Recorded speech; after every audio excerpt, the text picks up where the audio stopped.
Hello, this is გამარჯობა. ეს 52 პარალელია მე გიორგი გვიმრაძევა. მოხარული ვარ რომ დღეს ჩემთან ერთად იქნება საერთაშორისო ურთიერთობების ძალიან კარგი ანალიტიკოსი, ჩვენი პროგრამის კარგი მეგობარი და პირადად ჩემი კარგი მეგობარი ლაშა კასრაძე. ლაშა გამარჯობა, დიდი მადლობა რომ ჩემთან ერთად ხარ დღევანდელ გადაცემაში. ლაშა კასრაძე, ლაშა hello. Thank you so much for joining me. მეც ძალიან მიხარია. And I'm delighted. მოხარული ვარ რომ დღეს ჩვენ გვყავს ძალიან საინტერესო და გამორჩეული სტუმარი და ლაშა გთხოვ წარადგინო იგი. Present him, please. Introduce him. Yes, thank you so much. ძალიან დიდი მადლობა. მიხარია რომ ისევ შენთან ერთად ვარ გიორგი, როგორც აღნიშნე ორივე ძალიან მოხარული ვართ რომ ლორდ სკიდელსკი პირველად გვეყოლება საქართველოს საზოგადოებრივ მაუწყებელზე. დარწმუნებული ვარ ეს იქნება საინტერესო ინტერვიუ და ანალიზი, რომელიც ვიმედოვნებ თქვენს აუდიტორიას მოეწონება. როგორც ვთქვი, დღეს ჩვენთან ერთად იმყოფება ლორდ სკიდელსკის საერთაშორისო ურთიერთობებისა და უორვიკის უნივერსიტეტის პოლიტიკური ეკონომიკის პროფესორი 1987 წლიდან 2007 წლამდე. ბატონი სკიდელსკი ყველაზე მეტად ცნობილია ეკონომისტ ჯონ მეინარდ კეინსის ბიოგრაფიით. ეს ნაშრომი მრავალი ჯილდოს ფლიბელია. 1991 წელიდან იგი ლორდთა პალატის წევრია და 1997-დან 2001 წლამდე კულტურის, მედიის, სპორტისა და ეკონომიკის ჩრდილოვანი მინისტრის თანამდებობას იკავებდა. 2021 წლიდან ბატონი სკიდელსკი უკრაინის მიმართ ბრიტანეთის პოლიტიკის მკაცრი კრიტიკოსი გახდა და კონფლიქტის მოლაპარაკებების გზით დასრულების მომხრეა. ამასთან ერთად მსურს ჩაუურმავდა საერთაშორისო სისტემაში არსებულ პრობლემებს და ლორდ სკიდელსკის ვთხოვმისი ღრმა ანალიზი გაგვიზიაროს მიმდინარე მოვლენებზე საერთაშორისო სისტემაში მიმდინარე აჟიოტაჟზე, რომლის მოწმენიც ვართ. ვფიქრობ, ეს ყველასთვის სასარგებლო იქნება. ლორდ სკიდელსკი, კიდევ ერთხელ, კეთილი იყოს თქვენი ჩართვა ჩვენს პროგრამაში. Lord Skidelsky, once again, welcome. The floor is yours. Thank you very much. Lord Skidelsky, thank you so much for joining us. Let me just start from მოდით დავიწყოთ თქვენი შეფასებით საერთაშორისო სისტემის ზოგად ცვლილებასთან დაკავშირებით. ჩვენ ვხედავთ, რომ უნიპოლარული მსოფლიოდან მრავალპოლარულ სამყაროზე გადავდივართ. ამაზე უკვე არსებობს კონსენსუსი როგორც საერთაშორისო ურთიერთობების ექსპერტებს, ისე სამეცნიერო საზოგადოებაში. ამ პროცესმა გავლენა მოახდინა რეგიონულ პოლიტიკაზე, არა მხოლოდ სამხრეთ კავკასიაში, რაზეც ცოტა მოგვიანებით ვისაუბრებთ, არამედ უფრო ფართო მასშტაბითაც. თქვენი აზრით საით მიემართება მსოფლიო? რუსეთი შეიჭრა უკრაინაში, ჩამოყალიბდა ტრამპის ახალი ადმინისტრაცია, რომელიც ეკონომიკური ნაციონალიზმით გამოირჩევა. როგორ აფასებთ ამ ცვლილებებს? თავსებადია თუ არა ისინი ამჟამინდელ მრავალპოლარულ სისტემასთან? და ფიქრობთ, რომ ეს ლიბერალური ინტერნაციონალიზმისა და ნეოკონსერვატიული მსოფლიო წესრიგის ბოლო ამოსუნთქვა? and sort of the neo-conservative world order. Well, there's a very important. ეს მართლაც ძალიან მნიშვნელოვანი და რთული კითხვებია. დიახ, ჩვენ ვინაცვლებთ მრავალპოლარული სისტემისკენ. ვცილდებით იმ წარმოდგენას, რომლითაც მსოფლიოს ერთი ძალა, შეერთებული შტატები, მართავდა და მივდივართ რეალობისკენ, სადაც ძალაუფლება ბევრად უფრო თანაბრად არის განაწილებული. ეს ასახავს შეერთებული შტატების გავლენის შესუსტებას სხვა ძალაუფლების ცენტრებთან შედარებით, რაც თავის მხრივ პრობლემას უქმნის ტრამპს. შესუსტება როგორც ეკონომიკურ, ისე გეოპოლიტიკურ ასპექტებს მოიცავს და ეს ორი ფაქტორი მჭიდროდ არის ერთმანეთთან დაკავშირებული. ამერიკას აღარ აქვს რესურსი, რომ ცალმხრივად იყოს მსოფლიოს პოლიციელი და უკარნახოს დანარჩენ სამყაროს წესები. მას ამის შესაძლებლობა აღარ გააჩნია. სწორედ ამ ცდილობამ, რომ შეენარჩუნებინა გავლენა, სინამდვილეში კიდევ უფრო დაასუსტა ამერიკა. შედეგად ამერიკას მიმდინარე ანგარიშის მუდმივი დეფიციტი აქვს, რაც ეკონომიკური პრობლემის ნაწილია, რომლის მოგვარებასაც ტრამპი თარიფების დაწესებით ცდილობს, რათა შეამციროს სავაჭრო დეფიციტი. თუმცა ეს მიდგომა ეწინააღმდეგება მის გეოპოლიტიკურ მიზნებს, რომლებიც რუსეთთან და ჩინეთთან შეთანხმებების მიღწევას გულისხმობს. ამგვარად, დღეს ამერიკული პოლიტიკის ცენტრში კონფლიქტია ეკონომიკური დაბალანსების მცდელობასა და სხვა ქვეყნებთან მშვიდობიანი ურთიერთობების დამყარების სურვილს შორის. ფიქრობ, ეს წინააღმდეგობა ნამდვილად არსებობს. არ მგონია, რომ ეს მხოლოდ ტრამპის ბრალია, ეს სისტემური, თანდაყოლილი წინააღმდეგობა, რომელიც დღეს განსაკუთრებით თვალსაჩინოა. ალბათ გაგიჩნდებათ კითხვა, რატომ სურს მას პუტინთან მოლაპარაკება უკრაინის კონფლიქტის დასასრულებლად, მაშინ როცა ამავე დროს ინდოეთს თარიფების გაზრდით ემუქრება, რადგან არ სურს, რომ ინდოეთმა რუსული გაზი შეიძინოს. ეს კიდევ ერთხელ აჩვენებს, რომ ცენტრში კონფლიქტი არსებობს, თუმცა ეს მხოლოდ პრობლემის ზედაპირული ნაწილია. That's just the surface of it. So Lord Skidelsky, you mentioned Lord Skidelsky, თქვენ ახსენეთ ძალიან მნიშვნელოვანი საკითხი, მაგალითად ინდოეთისთვის ტარიფების დაწესება, მეორადი სანქციები რუსული გაზისა და ნავთობის შესყიდვასთან დაკავშირებით და ასე შემდეგ. აქედან გამომდინარე, რა არის ტრამპის საბოლოო მიზანი? ჩვენ გვესმის, რომ უნიპოლარული სისტემა დასრულდა, მაგრამ მრავალპოლარობა ჯერ კიდევ ბუნდოვანია, ჯერ კიდევ გაურკვეველია, როგორი მრავალპოლარობა გვექნება. ამდენად რა არის ტრამპის საბოლოო მიზანი ამ შემთხვევაში? ცდილობს ის დარჩეს უნიპოლარულ პოლიციელად, თუ ესმის, რომ მულტიპოლარობა გარდაუვალია. that multipolarity is unavoidable. Well, I think, ფიქრობ, ეს იმპერიული ქვეყნისთვის დიდი გაცნობიერების მომენტია. გააცნობიეროს, რომ ის აღარ არის ისეთი ძლიერი, როგორიც ადრე იყო. შესაბამისად, ბუნებრივია, რომ მას სურს მიიღოს შესაძლებელთაგან ყველაზე საუკეთესო შედეგი. მას სურს მრავალპოლარული მსოფლიო, თუმცა ამერიკული პირობებით. შეერთებულ შტატებს ჯერ კიდევ მნიშვნელოვანი გავლენა აქვს. რა არის საბოლოო მიზანი? მას ნობელის მშვიდობის პრემია სურს. And he's still got a lot of leverage. What's the end game? He wants a Nobel Peace Prize. Okay. ეს ყველაფერი ნობელის მშვიდობის პრემიისთვის ხდება? Yeah, that's the end game, and in order to get a Nobel. დიახ, სწორედ ეს არის საბოლოო მიზანი. ნობელის მშვიდობის პრემიის მისაღებად რეალურად უნდა შექმნა მშვიდობა, ან სულ მცირე უნდა აღიარონ შენ მიერ გაწეული ძალისხმევა ამ მიმართულებით. ტრამპის მიმართ მე ისეთი კრიტიკული არ ვარ, როგორც ბევრი სხვა. მის პოლიტიკურ კარიერას ერთი გამჭოლე ხაზი გასდევს, რომელიც უკრაინის ომამდე ბევრად ადრე იწყება, მას სულს მკვლელობა. ის მუდმივად იმეორებს, მინდა დასრულდეს მკვლელობები. თითქმის ყველა განცხადებაში, რომელიც საერთაშორისო ურთიერთობებს ეხება, ყველა გამოსვლაში, ის სწორედ მკვლელობების დასრულებაზე საუბრობს. ვფიქრობ, ის გულწრფელია. თავის მხრივ ეს ის არის, რაც ჩვენ ბრიტანეთში თითქმის დაუკარგეთ შეგრძნება იმისა, რომ მშვიდობა უმნიშვნელოვანესია. ჩვენ ძალიან გვიხარია, რომ უკრაინის მეშვეობით რუსეთის წინააღმდეგ მარიონეტულ ომს ვაწარმოებთ და ამ დროს დაღუპული ადამიანების რაოდენობა თითქმის არავის აღელებს. ბოლო 4 წლის განმავლობაში შესაძლოა 100,000 ადამიანი დაიღუპა ან დაიჭრა. თავის მხრივ, ტრამპს ეს ნამდვილად აწუხებს და ეს მისი დადებითი და გულწრფელი მხარეა. მას სურს მშვიდობიანი მსოფლიო, თუმცა ამავე დროს უნდა რომ ამერიკამ ამ სამყაროში გარკვეული მაკონტროლებლის პოზიცია შეინარჩუნოს. ალბათ სწორედ აქ ჩანს მისი პოლიტიკის მთავარი წინააღმდეგობა. In his policy. Okay. ლაშა გთხოვ შემოგვიერთდი ამ თემაზე დისკუსიაში. One of the first things I want თავდაპირველად რაც მინდოდა მეთქვა არის ის, რაც ლორდ სკიდელსკიმ უკვე აღნიშნა. ყოველ ჯერზე როცა ტრამპი გამოდის და ადამიანის სიცოცხლის გადარჩენაზე საუბრობს, ხოლო შემდეგ გვესმის მისი მისწრაფებების შესახებ, ნობელის მშვიდობის პრემიის მისაღებად და ის ამაზე გამუდმებით ამახვილებს ყურადღებას. ამის გამო მოდით არ დავაყენოთ ეჭქვეშ ამ ადამიანის მონდომება და ვთქვათ, რომ ის ნამდვილად და გულწრფელად თვლის, რომ სიცოცხლეების გადარჩენაა საჭირო, რომ ეს იყო უაზრო ომი და რომ ყველაფრის თავიდან აცილება შეიძლებოდა. მე ამის მჯერა, მისი ინსტინქტი განსხვავებულია, ის არ არის ომის მომხრე პრეზიდენტი. ის არ მოდის ვაშინგტონის ტრადიციული ნეოკონსერვატიული ან ნეოლიბერალური ისტაბლიშმენტიდან. შესაბამისად, შეიძლება ითქვას, რომ ეს ერთ-ერთი მთავარი მიზეზია, რის გამოც ის გახდა შეერთებული შტატების პრეზიდენტი, რადგან მოსახლეობა, მისი ელექტორატი, სულ მცირე, დაიღალა ამ უაზრო თავგადასავლებით, რომლებიც ამერიკას სტრატეგიულად, მატერიალურად და ფინანსურად უფრო ძვირი უჯდებოდა, ვიდრე სარგებელს იღებდა. ფიქრობ, შეერთებულმა შტატებმა საკუთარი უნიპოლარული მომენტი სწორედ ამ თავგადასავლებით გაფლანგა. ფიქრობ, ამის ერთ-ერთი მთავარი მიზეზი იყო ცივი ომის მოგების და საბჭოთა კავშირის დაშლის შემდეგ ნატოს არსებობის მიზნის ძიება და პარანოია ნატოს პრიმატის შენარჩუნებისა.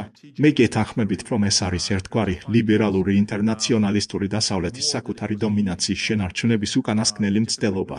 თუ დავაკვირდებით, რას აკეთებს ევროპა, ვფიქრობ, ეჭვგარეშეა, რომ ევროპა აგრძელებს უშინაარსო რიტორიკას. თუ ასე შეიძლება ითქვას, მათ არ იციან როგორ მოიქცნენ. ერთი მხრივ მათ უწევთ თანამშრომლობა შეერთებულ შტატებთან, მეორე მხრივ კი სცულთ რუსეთი. სურთ სტრატეგიულად იმოქმედონ შეერთებული შტატებისგან დამოუკიდებლად, მაგრამ ამასაც ვერ ახერხებენ. ამიტომ ვფიქრობ, რომ დასავლეთი ახლა არეულობაშია. საბოლოოდ ამერიკა, ჩინეთი და რუსეთი იქნებიან სამი მთავარი ძალა, რომლებიც ამ პროცესიდან გამარჯვებულები გამოვლენ. რა მოუვა ევროპას? სად აღმოჩნდება ევროპა ამ სტრატეგიულ სამკუთხედში? არ ვიცი. ევროპა დასუსტებულია მათი იდეოლოგიური ფანატიზმის შედეგად. დიდწილად ვაშინგტონის სახალისებით. ეს ეფუძნება დაპირებებს, რომ შეერთებული შტატები როგორღაც უზრუნველყოფდა უკრაინის უსაფრთხოებას რუსეთის წინააღმდეგ და ეფექტურად გამოიყენებდა დასავლეთ ევროპას ამ მიზნის მისაღწევად. მაგრამ ასე არ გამოვიდა. ვფიქრობ, ევროპა ამ ჯაჭვში ყველაზე სუსტი რგოლია. ამაში ეჭვი არ მეპარება. ეს უფრო კომენტარია ვიდრე კითხვა, მაგრამ იქნებ თქვენს გამოეხმაუროთ ამ საკითხს. I'm just making a comment here, Yeah. so perhaps you could just respond. Yeah, let's go back in history a little bit. დიახ, მოდით ცოტა უკან დავუბრუნდეთ ისტორიაში. იყო მომენტი 1990-იანი წლების დასაწყისში, როდესაც საბჭოთა კავშირი დაიშალა და თითქოს სოფლიო დასავლეთისთვის გაიხსნა. არსებობდა მოლოდინი, რომ იქნებოდა ერთი ცივილიზაცია, ერთი საერთაშორისო ეკონომიკა და ერთი მსოფლიო წესრიგი.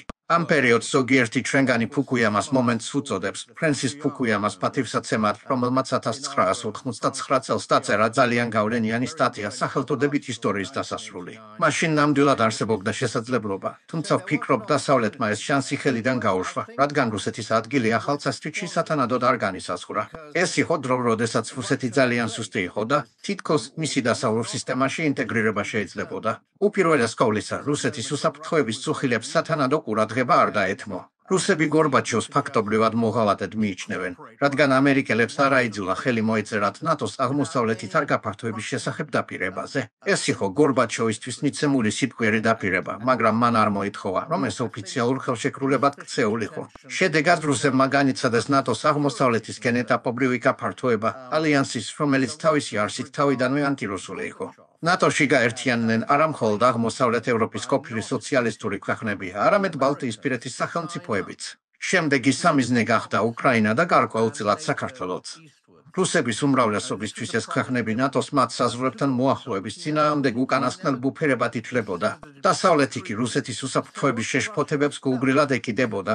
თუ არსებობდა კონკრეტული გეგმა, რომელიც მიზნად ისახავდა ამ ბოლო სასაზღვრო ქვეყნების რუსეთისგან გამოყოფას, ნატოში ინტეგრირებას და ამით ევრაზიის გულში დასავლური ჰეგემონიის დამხარებას, ეს დასავლეთის ძველი გეოპოლიტიკური ოცნება იყო. ამიტომ რუსებმა იგრძნეს თავი მოთხოვებულად როგორც დასავლეთის, ისე საკუთარი ლიდერების, მაგალითად გორბაჩოვის მხრიდან. როგორც კი ძალები მოიკრიბეს, დაიწყეს წინააღმდეგობის გაწევა. ეს წინააღმდეგობა აშკარად გამოიკვეთა პუტინის 2008 წლის სიტყვაში, როდესაც ნატომ განაცხადა, რომ უკრაინა მისი წევრი გახდებოდა. მაშინ პუტინმა თქვა, ამას ვერ შევეგუებით. ამ მომენტიდან უნიპოლარული, ერთი ძალის მომენტი, რომელიც საბჭოთა კავშირის დაშლის შემდეგ გაჩნდა, დასრულდა. მას შემდეგ რუსეთთან დაძაბულობა მხოლოდ იზრდება. რასაც რუსეთი როგორც თავად უწოდებენ და მე გარკვეულწილად ვეთანხმები ამ შეფასებას, თავდაცვითი ქმედებებით პასუხობს. რა თქმა უნდა, დასავლეთი ამ ისტორიას არ ავიარებს. მათთვის ეს ყველაფერი პუტინის ფაბრიკაციაა, პარანოიაა. დასავლეთისთვის ნატო წმინდა თავდაცვითი ალიანსია, რომელსაც არ აქვს ტერიტორიული ამბიციები. თუმცა შემდეგ ხშირად ისმის კითხვა, მაშინ რა სიტყვით ერახზე? ლიბიაზე? კოსოვოზე ნატოს მხრიდან სამხედრო ძალის გამოყენებასთან ერთად გაჩნდა რეჟიმის ცვლილების იდეაც, დასავლური ინტერესებისთვის ხელსაყრელი რეჟიმების დამხმარება სამხედრო ძალის გამოყენებით. ეს ბუნებრივია, დასავლეთის ძალაუფლების ზრდას ნიშნავდა. ამ პროცესს კი რუსეთი, ჩინეთი და ბრიქსის ქვეყნები ეწინააღმდეგებიან. ამგვარად კი ისინი არ იზიარებენ იმ აზრს, რომ მომავალი დასავლური ღირებულებებისა და ინტერესების უნივერსალურობაშია. Western values and Western interests. So, Lord Skidelsky, Witkoff's ვიზიტზე კომენტარის გაკეთებისას ტრამპმა ახსენა, რომ პროგრესის შესაძლებლობა არსებობს. ეს დაახლოებით რამდენიმე დღის წინ მოხდა. ასევე გავრცელდა ინფორმაცია, რომ Witkoff's რუსული მხრიდან კონფლიქტის დასრულებასთან დაკავშირებით გარკვეული ხედვა მიაწოდეს. თქვენი აზრით, რამდენად ესმის ტრამპს რუსეთის შეშფოთებები? თანამედროვე დასავლური პოლიტიკური ელიტა უგულვებელყოფს რუსეთის შეშფოთებას ნატოს გაფართოებასთან დაკავშირებით. მაგრამ რაც შეეხება ტრამპს, რამდენად ესმის ეს შეშფოთებები მას და ასევე რამდენად შეუძლია მას ამ შეშფოთებაზე რეაგირება. რამდენად თავისუფალია ის ადგილობრივი ამერიკული პოლიტიკური ელიტისგან, რათა ადეკვატურად იმოქმედოს ამ შეშფოთებებთან დაკავშირებით. adequately to these concerns. Well, I think you've made one very ფიქრობ, თქვენ ერთი ძალიან მნიშვნელოვანი საკითხი აღნიშნეთ. გულისხმობ, რომ ტრამპი დიქტატორი არ არის. დიახ, ის პრეზიდენტია, ძალიან გავლენიანი პრეზიდენტი, მაგრამ არსებობს კონსტიტუცია და ოპოზიცია. მას ხშირად უწევს წინააღმდეგობის დაძლევა არა მხოლოდ გარედან, არამედ საკუთარი ადმინისტრაციის შიგნითაც, რაც აუცილებლად უნდა გაითვალისწინოს. პუტინის შემთხვევაში ეს ასე არ არის. ვფიქრობ, პუტინი რუსეთის პოლიტიკას ბევრად უფრო სრულად აკონტროლებს, ვიდრე ტრამპი ამერიკულ პოლიტიკას. ამიტომ, რასაც არ უნდა ფიქრობდეს ტრამპი, მას არ აქვს აბსოლუტური ძალაუფლება, რომ თავისი იდეები მარტივად და ეფექტურად განახორციელოს. ეს არის პირველი მნიშვნელოვანი საკითხი. უსაფრთხოების თემასთან დაკავშირებით, როგორც ჩანს, ტრამპს ეს კარგად ესმის. როდესაც ის უკრაინის ომს არასაჭირო მათ მოიხსენიებს, გულისხმობს, რომ რუსეთის უსაფრთხოების ინტერესები შეიძლებოდა დაკმაყოფილებულიყო.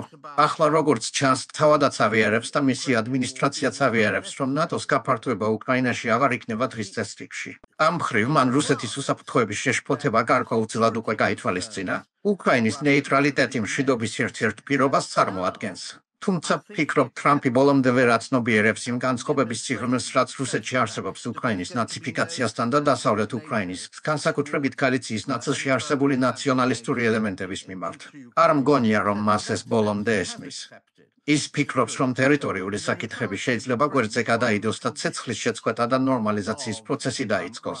არ მგონია აცნობიერებს, რომ პუტინისთვის დონბასისა და კირიმის საკითხის გადაწყვეტა ცეცხლის შეწყვეტის წინაპირობაა. პუტინისა და რუსეთის საგარეო პოლიტიკის ისტებლიშმენტის აზრით, ეს რეგიონები აღარ უნდა იყვნენ უკრაინის ნაწილი, რასაც ტრამპი არ ეთანხმება. სწორედ ეს წარმოადგენს ცეცხლის შეწყვეტის მთავარ ბარიერს.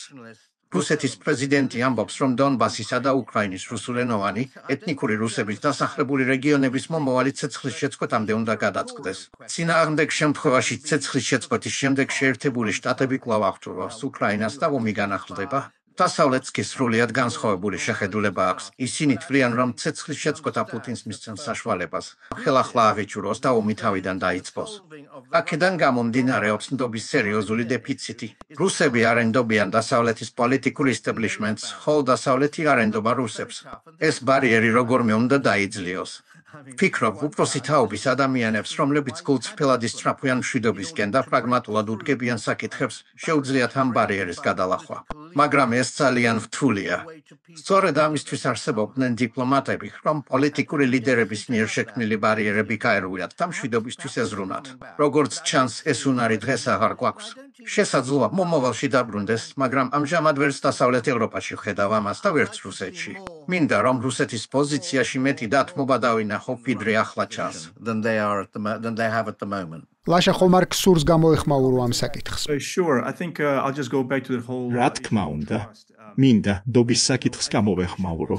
რეალისტები უნდა ვიხოთ და ვაღიაროთ, რომ 90-იანი წლების დასაწყისში ნამდვილად ჰქონდა ადგილი გულუბრყვილობას.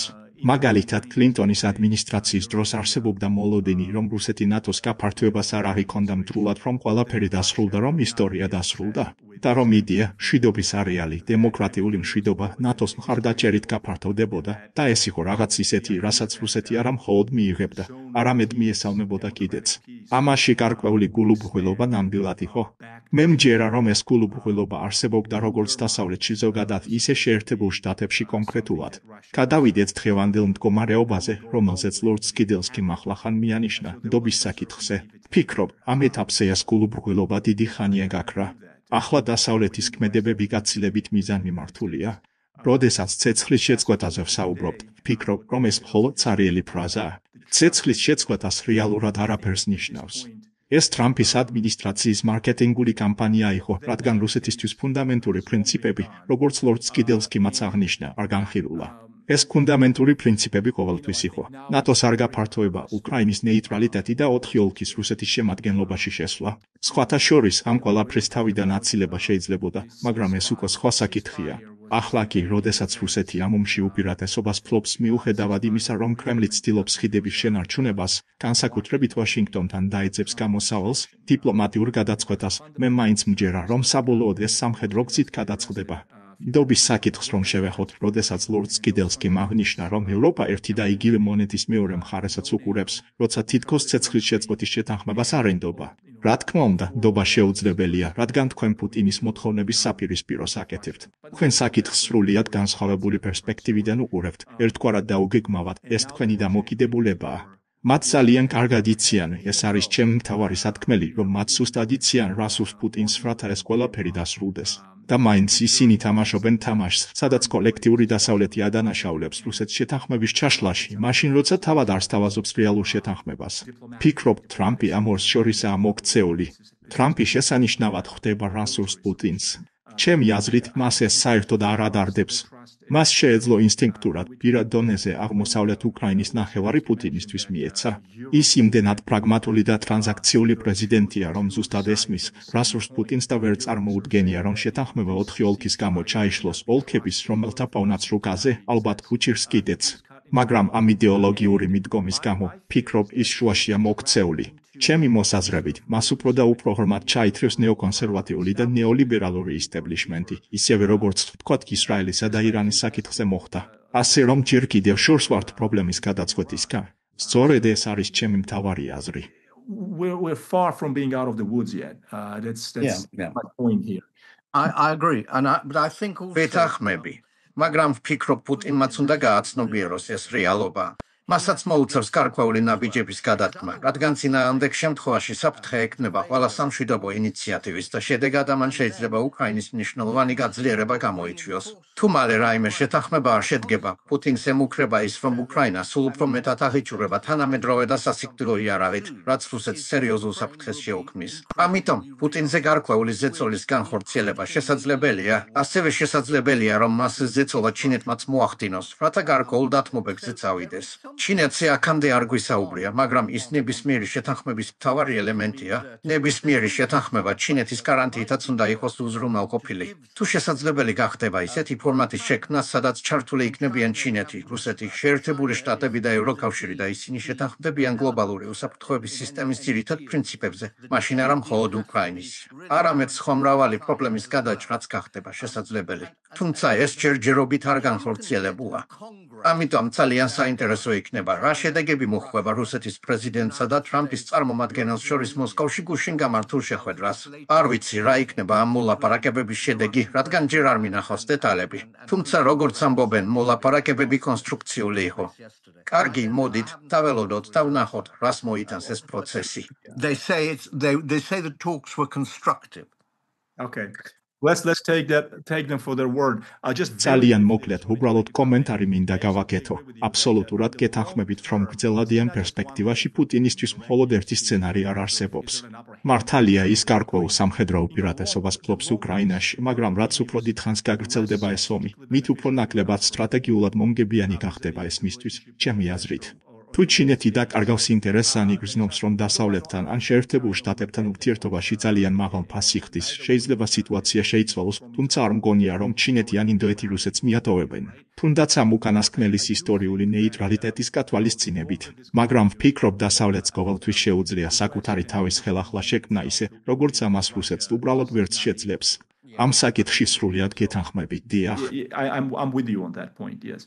Yeah, the real დიპლომატიის ნამდვილი ხელოვნება იმაში მდგომარეობს, რომ მოახდინოს საკმარისი ზეწოლა მშვიდობის მისაღებად, მაგრამ არა იმდენი, რომ მეორე მხარე შეუქცევა და დაგიპირისპირდეს. არ უნდა ჩაერთო ესკალაციის თამაში, რადგან ეს პროცესი უკონტროლოა. ეს ორი ძალიან ძლიერი ბირთვული სახელმწიფო უპირისპირდება ერთმანეთს და არავის სურს იმ ზღვარის გადალახვას, სადაც ბირთვული იარავის გამოყენების, თუნდაც ტაქტიკური ბირთვული იარავის საფრთხე რეალობად იქცევა. მე შინია, რომ სწორედ ამ საკითხში ევროპული, განსაკუთრებით კი ბრიტანული დიპლომატია სრულად უგრძნობი აღმოჩნდა. ისინი ყოველთვის ამბობდნენ, რომ პუტინის ბირთვული მუქარა უბრალოდ ბლეფია. როდესაც პუტინი ამბობს, რომ შესაძლოა ბირთვული იარაღი გამოიყენოს, ამას ბლეფად არ იქომენ.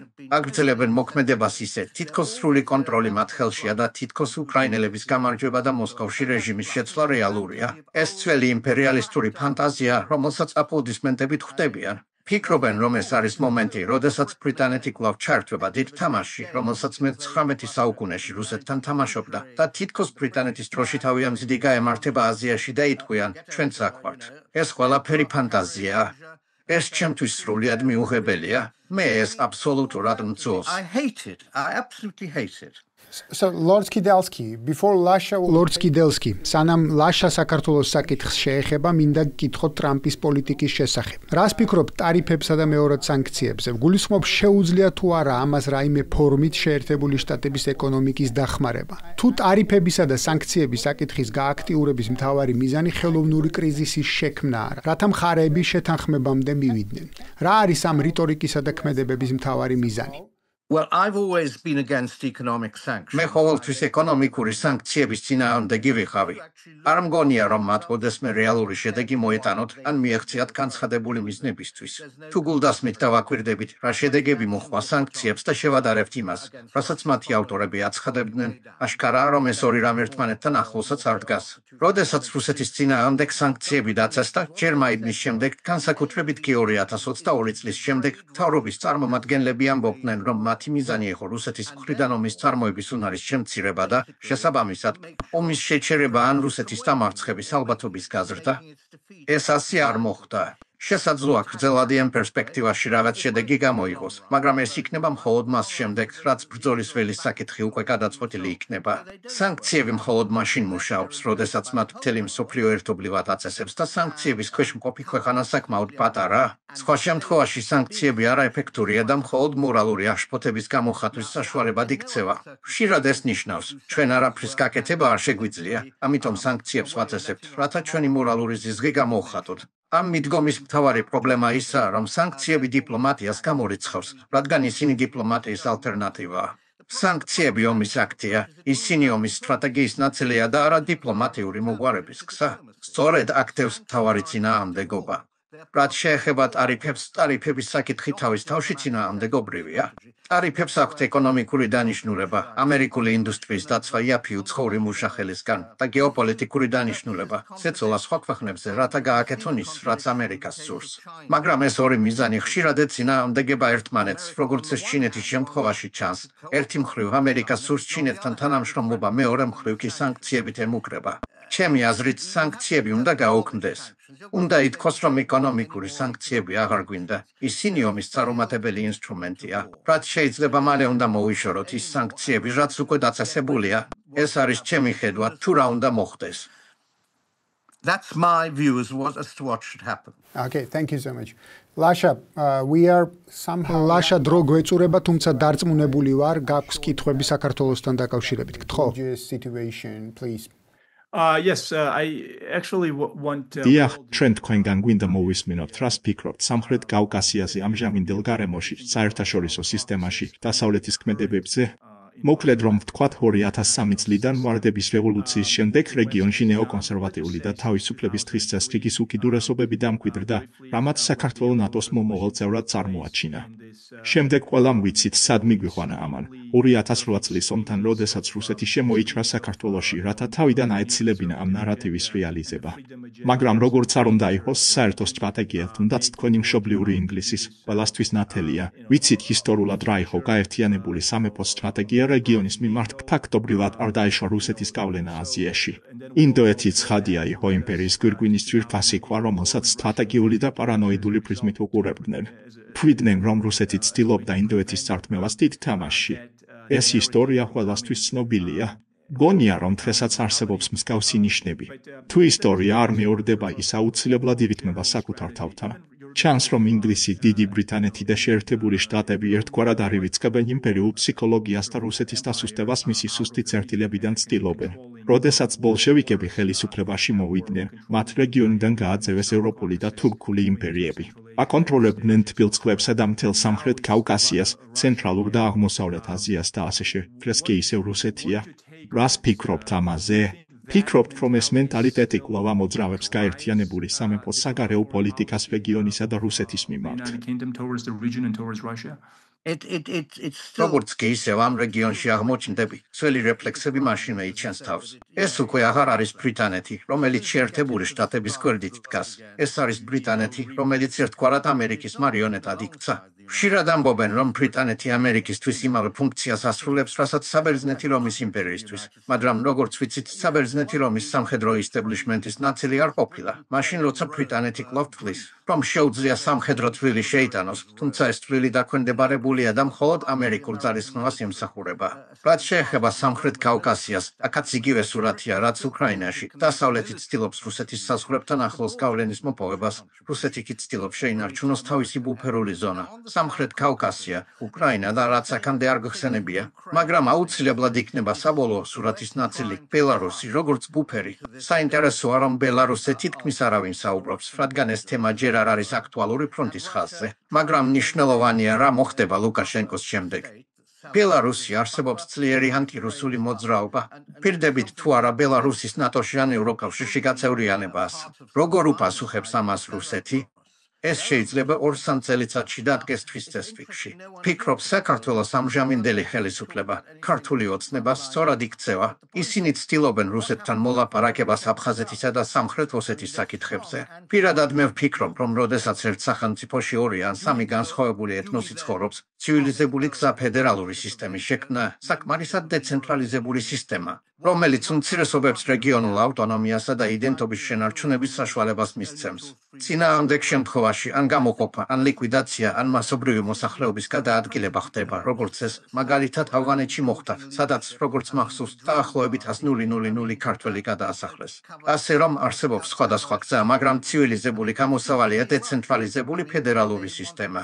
უკრაინის ნაციონალისტებს ეს სისტემა არ სურთ, რადგან ფედერალიზმი სახელმწიფოს ასუსტებს. მათ ძლიერი ცენტრალიზებული ნაციონალისტური სახელმწიფო სურთ, რომელიც საჭიროების შემთხვევაში რუსეთს დაუპირისპირდება. ფედერალურ სისტემაში ეს შეუძლებელია. სწორედ ამიტომ ევროპაც ჯერ კიდევ არ არის ნამდვილი სახელმწიფო. მას სუსტი ცენტრი აქვს და ფედერალურ სისტემებს, როგორც წესი, სუსტი ცენტრი აქვს, რადგან ბევრ ნაწილს ავტონომია უნდა მიანიჭონ. ამიტომ ფიქრობ, საქართველოს ამ ეტაპზე აბსოლუტურად სწორად იქცევა და არ უნდა გაიმეოროს სააკაშვილის გზა. თუმცა ეს მხოლოდ უცხოელის კომენტარია შიდა საკითხებზე. პაშა, სანამ საუბარს დავასრულებდეთ, შენი კომენტარი ან დამატებითი კითხვები თუ გაქვს ამ საკითხზე? I think the Saakashvili route, I completely agree with you. ფიქრობ, სააკაშვილის გზასთან დაკავშირებით სრულიად გეთანხმებით. სტრატეგიულად ეს კატასტროფა იყო. ჩემი აზრით, ქვეყანა რუსეთთან მიმართებაში უარეს მდგომარეობაში აღმოჩნდა. სამხრეთ ოსეთისა და აფხაზეთის დამოუკიდებელ სახელმწიფოებად აღიარება თავისთავად სასაცილოა. მაგრამ როგორც არ უნდა იყოს, ვხედავთ, რომ გეოპოლიტიკას და ეროვნული უსაფრთხოების ინტერესებს გადამწყვეტი მნიშვნელობა აქვს სინამდვილეში, მხოლოდ ეს არის მნიშვნელოვანი. სწორედ ამიტომაც იმოქმედა რუსეთმა ასე. საბჭოთა ისტორიის დეტალებში რომ არ შევიდეთ, რატომ იყო ეს საზღვრები ასე ღრმად ჩამჯდარი და გაყოფილი, ეს უკვე სხვა თემაა. მინდა გამოეხმაურო ასევე თქვენს საზრებას უკრაინაში ნაციონალისტებთან დაკავშირებით. დიახ, რა თქმა უნდა, მათ სურთ თავიანთი სახელმწიფოს ერთიანობა და იმედოვნებენ, რომ უკრაინის სრული სუვერენიტეტი საბოლოოდ ნატოში გაწევრიანებას უზრუნველყოფდა. თუმცა როგორც მოგეხსენებათ, უკრაინა სუვერენული იყო და ნატო 2014 წლამდე არსად ჩანდა. ამიტომ იდეა, რომ არსებობდა გარკვეული დეტერმინიზმი, განსაზღვრული აუცილებლობა, რომ ნატო უკრაინას თავის წევრად მიიღებდა, თავიდანვე ქიმერა იყო. გონია, რომ ეს ყველაფერი არაფრიდან გამოგონილია. დასავლეთის ხელისუფლების კულუარებში მშვენივრად ესმოდათ, რომ რუსეთი ამას არ დაუშვებდა და ეს უბრალოდ არ გამოვიდოდა. But why didn't Putin understand that, you see? მაგრამ რატომ ვერ გაიგო ეს პუტინმა? მას უნდა სწოდნოდა, რომ უკრაინის ნატოში გაწევრიანების რეალური გზა არ არსებობდა, რაც მოხდა კიდეც. მაშ, რატომ შეიჯრა ამის მიუხედავად? ფიქრობ, რომ სწორედ აქ დაუშვა მან შეცდომა. მე ყველაფერში მხოლოდ დასავლეთს არ ვადანაშაულებ. რა თქმა უნდა, არა. ფიქრობ, დიდი შეცდომა იყო გათვლაში. და როდესაც ტრამპი არასაჭირო ომზე საუბრობს, ფიქრობ, ის ორ რამეს გულისხმობს. ეს არ იყო საჭირო დასავლეთის თვალსაზრისით, მაგრამ ასევე მისი საჭიროება არ არსებობდა რუსეთის თვალსაზრისითაც. Unnecessary from the West point of view, but it was also unnecessary from the Russian point of view. Although there has been a pushback სტრატეგიულად პუტინი უკმაყოფილო იყო იმით, რომ უკრაინა შეიარაღებული და მომზადებული იყო. უკრაინის არმია ნატოს მიერ იყო მომზადებული. armed and trained, Ukraine's army was being trained by NATO. I agree that. I accept that. That was simply unacceptable. I accept that. Yeah, there was ad hoc sort of turning this country into ეს უბრალოდ მიუღებელი იყო. უკრაინა ნატოს არაფორმალურ წევრად გადაიქცა, მისი ჯარისა და სამხედროების გაუთავებელი წვრთნები მიმდინარეობდა. სინამდვილეში პუტინს მე მას არ ვიცავ, როგორც ქართველი ამას ვერ ვიზამ. უბრალოდ ვცდილობ მაქსიმალურად ობიექტური ვიყო. და ვფიქრობ, გიორგი დამეთანხმება ამაში, რომ პუტინი ამას რუსეთის ფედერაციისთვის პირდაპირ საფრთხედ მიიჩნევდა. როდესაც ნატოს გაფართოების პირველი 2 ეტაპი განხორციელდა, პუტინი, კოლექტიური კრემლის აპარატი ცდილობდა, კერძოდ ვაშინგტონი, უფრო ნაკლებად ბრიუსელი დაერწმუნებინა, რომ ეს არ უნდა გაეკეთებინათ. Washington specifically. Yeah. to a lesser extent Brussels, not to do this. Yeah, could I interject? Your point about it started with შეიძლება ჩავერიო. თქვენ ახსენეთ, რომ თავდაპირველად ეს გულუბრყვილობით დაიწყო და შემდეგ განზრახულობაში გადაიზარდა. არ ვიცი, რამდენად გულუბრყვილობას ჰქონდა ადგილი თუნდაც თავიდან. ფიქრობ, მათ ჩათვალეს, რომ დასავლეთმა გაიმარჯვა და ამ გამარჯვების ნაყოფს სრულად მოიცევდნენ. ვაშინგტონში ყოველთვის იყვნენ ძალიან ძლიერი ანტირუსული ლობისტები. ცენტრალურ სადაზვერვო სააგენტოში არსებობდა ძველი უკრაინული ნაციონალისტური ლობი, რომელთაგან დიდი ნაწილი მეორე მსოფლიო ომში ბანდერას უჭერდა მხარს. ასე რომ, ფიქრობ, პროექტი თავიდანვე არსებობდა, ისევე როგორც გარკვეული გულუბრყვილობა. ის თავიდანვე არსებობდა, მაგრამ მისი ნაწილები გაცილებით თვალსაჩინო გახდა 2014 წლისთვის მაიდანის აჯანყების დროს, რომელიც დაფინანსდა, ორგანიზებული და, რა თქმა უნდა, დიდი წვლილი შეიტანეს ამერიკელებმა. ცენტრალური სადაზვერვო სააგენტომ და სახელმწიფო დეპარტამენტმა ამდენად ვხედა უზარმაზარი პროვოკაცია იყო. მიუხედავად ამისა, მაინც ვფიქრობ, რომ პირველი კლასის სახელმწიფო მოღვაწე იტყოდა. მოდით, ომის გარეშე უკეთესი რამ ვცადოთ. არ მგონია, რომ ის საკმარისად ეცადა. ამიტომ, სწორედ აქ ვადანაშაულებ პუტინს, თუმცა დასავლეთს ამ ყველაფერში უდიდესი პასუხისმგებლობა აკისრია. ლორდ კიდელსკი ჩვენი საუბრის დასასრულებლად და შესაჯამებლად მინდა დაუბრუნდე პირველ კითხვას, რომელიც უნიპოლარობიდან მრავალპოლარულ სისტემაზე გადასვლას ეხება და თუნდაც ყველაფერი იმას, რასაც ტრამპი ახლა აკეთებს. სულ ახლახანს რამდენიმე დღის წინ გავრცელდა ინფორმაცია, რომ ნარენდრა მოდი აგვისტოს ბოლოს ჩინეთს ეწევა შანხაის თანამშრომლობის ორგანიზაციის სამიტში მონაწილეობის მისაღებად. ასევე ინდოეთმა და რუსეთმა ხელი მოაწერეს შეთანხმებას ვაჭრობასა და სხვა სფეროებში შემდგომი თანამშრომლობის გაღრმავების შესახებ. რას ფიქრობთ, ეს ნიშნავს, რომ რუსეთი, ჩინეთი და ინდოეთი ახალი მრავალპოლარობისთვის, ახალი მრავალპოლარული სამყაროსთვის ემზადება და მათი მიზანი ეგრეთ წოდებული გლობალური სამხრეთი ამ მულტიპოლარობისთვის მოამზადოს და ამდენად ისინი აერთიანებენ ძალისხმევას დასავლეთის გავლენის წინააღმდეგ მსოფლიოში? Yeah, I think multipolarity was always. დიახ, მე ვფიქრობ, რომ მრავალპოლარობა აუცილებლად დამკვიდრდება შეერთებული შტატების დასუსტებასთან ერთად. ერთადერთი კითხვა ის არის, მშვიდობიანად მოხდა ეს თუ ძალადობრივად? სამწუხაროდ დასავლეთის პოლიტიკამ ერთგვარად შექმნა საკმაოდ ძალადობრივი კონფლიქტის პოტენციალი პლანეტის მრავალპოლარულ ნაწილსა და დასავლურ ნაწილს შორის. მაგალითად, ბრიქსი ქმნის ალტერნატიულ საერთაშორისო გადახდის სისტემას. ისინი ქმნიან ალტერნატიულ ეკონომიკურ სივრცეს. ამგვარად ისინი ეკონომიკურად და სამხედრო თვალსაზრისით ხელახლა ქმნიან გაყოფილ სამყაროს, რომლისას ჩვენ ფიქრობდით, რომ თავს დავაღწევდით. ამიტომ ფიქრობ, კითხვა ზუსტად ისაა, რასაც თქვენ ამბობთ. არსებობს თუ არა მრავალპოლარობის მშვიდობიანი გზა, რომელიც შეინარჩუნებს ღია სავაჭრო სისტემის იდეას, რომელიც შეინარჩუნებს გაერთიანებული ერების ორგანიზაციის ტიპის მმართველობის იდეას. ამ საკითხების მოსაგვარებლად, თუ ისე ორი შეიარაღებული ბლოკის ეპოქისკენ მივდივართ, ომის უზარმაზარი რისკით, რადგან ამჟამად არ არსებობს თანამონაწილეობის წესები. ცივი ომის დასასრულს მათ ორ მხარეს შორის შეიმუშავეს modus vivendi და ახლაც ჩვენ ამ სიტუაციაში ვართ ჩაფრულები. ახალი modus vivendi შეიძლება ისევ ასე გამოიყურებოდეს, მაგრამ მე ვერ ვხედავ ამის აუცილებლობას. არ არსებობს იდეოლოგიური კონფლიქტი და აღც უნდა არსებობდეს იდეოლოგიური კონფლიქტი. თუმცა ჩვენ მას ვიგონებთ, რადგან წარმოვაჩენთ ამას, როგორც თავისუფლებას ავტოკრატიის წინააღმდეგ, ასე რომ მე ოპტიმისტი არ ვარ. საბოლოო ჯამში არ ვარ ოპტიმისტი. ფიქრობ, სანამ ამ ყველაფერს მოვაგვარებთ, ძალიან რთულ და უსიამოვნო პროცესის გავლა მოგვიწევს. დიდი მადლობა. ლაშა, თუ ამ საკითხთან დაკავშირებით რაიმე კომენტარი გაქვს, გთხოვ. თუმცა ჩვენ ლორდ კიდელსკის დროით უკვე ბოროტად ვსარგებლობთ. Sure, just very briefly. I think ძალიან მოკლედ ინდოეთთან დაკავშირებით. ვფიქრობ, ინდოეთი ყოველთვის იმოქმედებს თავისი ტრადიციული ნეიტრალიტეტის პოლიტიკის შესაბამისად, როგორც ის იქცევა დაწყებული 40-იანი წლებიდან. მან უარი თქვა ომში მონაწილეობაზე, იდეოლოგიურ ბრძოლაში, სტრატეგიულ ბრძოლაში ჩართვაზე, შემდეგ კი ძალიან გონივრულად განაგრძო და შეინარჩუნა ეს მუდმივი ნეიტრალიტეტი, ჰიდების დაცვის გარეშე როგორც დასავლეთთან და ისე აღმოსავლეთთან. დღეს, როდესაც ვაკვირდებით ტრამპის ადმინისტრაციის მხრიდან ინდოეთის ზეწოლას, ტარიფების დაწესებას, მათ საქეზებას, რომ ენერგორესურსები რუსეთიდან არ შეიძინონ და სხვა მრავალ გეოეკონომიკურ საკითხს, ვფიქრობ, ინდოეთი მშვიდად არ დაემორჩილება ამ მოთხოვნებს. ამას უკვე ვხედავთ. ამაზე უკვე დაიწერა უამრავი სტატია და ბოლო 1-2 დღის განმავლობაში გაკეთდა არაერთი კომენტარი. ვფიქრობ, თუ ინდოეთი დაინახავს სტრატეგიულ სამკუთხედს ჩინეთსა და რუსეთს შორის, ის ამ შესაძლებლობას აუცილებლად გამოიყენებს. ინდოეთი არ გამოვა შეერთებულ შტატებთან ბრძოლაში მარტო ხელამგლის როლში. მას სჭირდება სამხრეთ კავკასია, სჭირდება ცენტრალური აზია, სჭირდება ირანი. ირანი ინდოეთისთვის სტრატეგიულად ძალიან მნიშვნელოვანი ქვეყანაა. ფიქრობ, ინდოეთი და მოდი ამას მხოლოდ კოლექტიური სტრატეგიის ფარგლებში მხოლოდ ჩინეთთან და რუსეთთან ერთად სტრატეგიული გათვლის ნაწილად ავიქვამს, რათა ერთად შეძლონ კოლექტიური დასავლეთის, განსაკუთრებით კი ვაშინგტონის ზეწოლისთვის წინააღმდეგობის გაწევა. ამიტომ ვფიქრობ, ინდოეთს ექნება ორმაგი პოლიტიკა, შეინარჩუნებს ტრადიციულ ნეიტრალიტეტს, მაგრამ ამავდროულად ასე ვთქვათ, ჩინეთის და რუსეთის მოკავშირედ იქცევა, რათა საერთო ჯამში წინააღმდეგობა გაუწიოს კოლექტიურ დასავლეთს. ეს არის ჩემი ხედვა ამ საკითხთან დაკავშირებით. That's my view on that. So, Lord Skidelsky, თუ გაქვთ რაიმე მოკლე კომენტარი ამ საკითხზე? Short comment. არა, მე ვფიქრობ, რომ ჩვენ ყველაფერი განვიხილეთ. ერთადერთი მოკლე შენიშვნა, რაც მექნებოდა, არის ის, რომ არ დაგავიწყდეთ ბელარუსი. დიახ, აუცილებლად მართალს ბრძანებს, სრულიად მართალი ხართ. ასე რომ, Lord Skidelsky, დიდი მადლობა. დიდი მადლობა თქვენი დროისთვის და ძალიან საინტერესო მოსაზრებებისთვის.